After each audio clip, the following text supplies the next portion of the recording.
Hello, healing power tip चॅनलमध्ये तुमचं स्वागत आहे। तुम्ही सर्व स्वस्त आहात, मस्त आहात, मी पण छान आहे। आजचा व्हिडिओ आपण गणपती बाप्पावर करणार आहोत।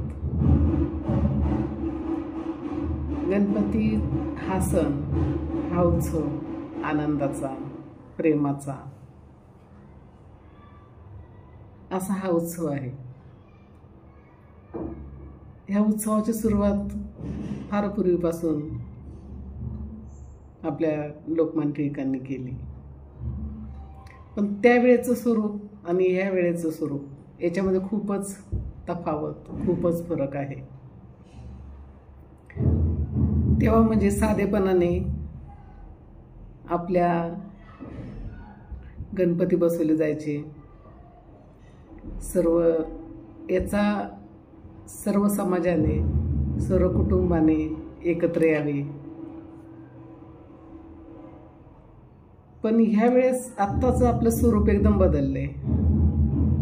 आता म्हणजे सार्वजनिक गणेशोत्सव याला खूपच महत्त्व प्राप्त झालं,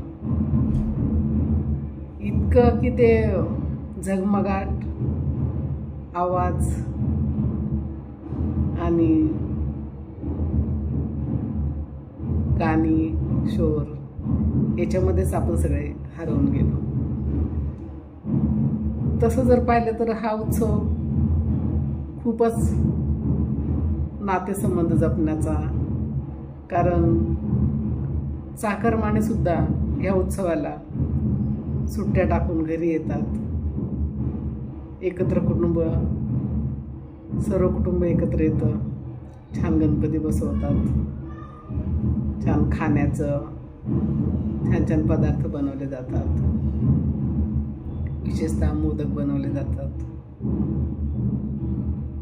म्हणजे हा सण जर म्हटला ना तर याच्या मागे खूप शास्त्रीय कारण पण आहे। आणि श्रावण महिन्यामध्ये तर खूपच सण सूद येतात आणि त्या प्रत्येक सणामागे काहीतरी शास्त्रीय कारण आहे। ते आता लोप पावत चालले आणि आपण हे आधुनिकीकरणच आता जास्त उपयोगात आणतो। प्रत्येक गोष्ट जपली पाहिजे, प्रत्येक गोष्ट केली पाहिजे, पण त्याचा कुणाला त्रास होणार नाही याचा पण आपण विचार केला पाहिजे। गाणे व्हायला पाहिजे, ते गाणे पण कोणते व्हायला पाहिजे, किती आवाज व्हायला पाहिजे, किती आवाजात पाहिजे, ते पण प्रत्येकाला समजलं पाहिजे। ढोल ताशांचा आवाज पण ते पण लिमिटमध्येच व्हायला पाहिजे। इतकं बी नको की लोकांचे कान फाटले जातील, कानाचे पडदे फाटले जातील, आजारी माणसांना त्रास होईल, असं पण स्वरूप नको। प्रत्येक गोष्टीचा आनंद घ्या, प्रत्येक गोष्टीचा उत्साह घ्या, पण प्रत्येक गोष्टीला लिमिट लावून घ्या, कारण हे शरीर खूप छान आहे, खूप सुंदर आहे आणि आपल्याला हे देवाने फ्रीमध्ये दिलेलं आहे।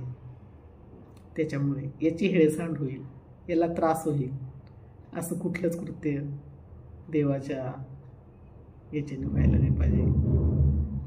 कारण देवाला फक्त 2 हस्तक आणि 1 मस्तक एवढाच असतो, एवढंच मागतो तो माणसाकडनं। त्याला दुसरं तो काही मागत नाही, त्याच्याकडे सर्व आहे, तोच आपल्याला देतो। आपण करतो ते सुद्धा तो खात नाही, कारण त्याचं एवढं मन भरलेलं आहे। तर आपण दिलेलं त्याला काही नको, तोच आपल्याला देत असतो आणि त्याच्याकडून घेण्यासाठीच आपण सतत मागत असतो। आणि त्याला हे पण माहिती आहे का आपल्या काय मागणे आहे, आपल्याला काय द्यायचं आणि काय नाही द्यायचं।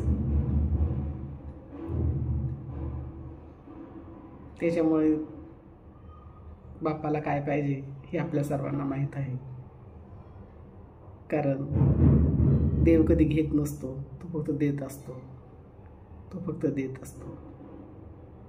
आणि आपण कसं घ्यायचं, किती घ्यायचं हे आपल्या हातात असतं. आपण हातात घ्यायचं, गोंधळीत घ्यायचं की पात्रात घ्यायचं की मोठ्या कवेत घ्यायचं, हे आपण ठरवायचं.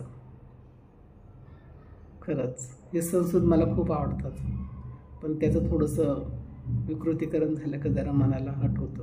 कारण आम्ही पण लहानपणापासून सर्व गणपती उत्सव, नवरात्र हे खूप छान साजरे करत आलो.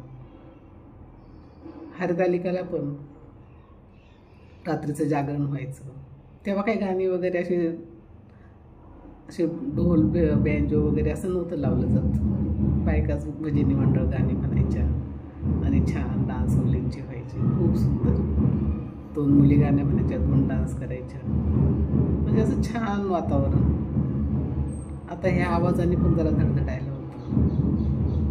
हा आवाज पण म्हणजे थोडासा बरा वाटतो, पण कंटिन्यू नाही बरा वाटत, त्रास होतो या आवाजाने.